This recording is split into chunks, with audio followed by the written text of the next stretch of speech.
brief, som jeg fik fra Friis Hansen, har været en god inspiration, fordi den var meget velformuleret, og jeg synes, den sagde noget om, hvilke bord vi faktisk er endt med i dag.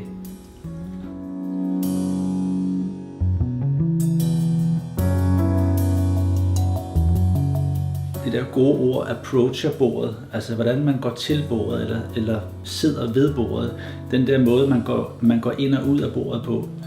Og hvis man kigger på formen på benene, så er de faktisk udformet så blødt, som vi overhovedet kunne i forhold til den geometri, der er til rådighed.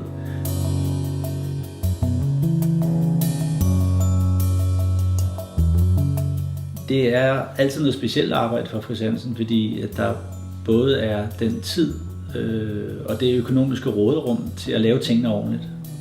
Tingene får lov til at ligge og modne, og hvis der er behov for en prototype, så bliver den lavet, så man springer ligesom ikke nogen stadier over, når man arbejder sammen med Friis Hansen, og det lægger jeg utrolig meget vægt på, fordi det giver så mange muligheder til at få drejet projekterne derover, hvor de skal være.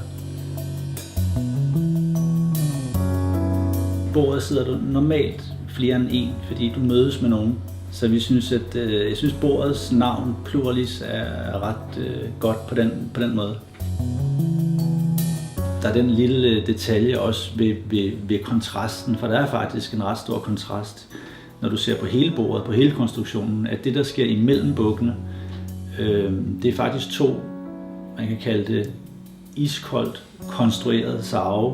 Hvis man går ind fra siden af bordet, så har bordet nogle meget store, bløde rundinger, der møder dig, eller møder stolen, eller møder det, der nu støder mod. Ligegyldigt hvor du approacher bordet, så får du noget blødt, noget velkomment, noget der vil komme dig i møde. Og det har jeg synes var interessant at arbejde med.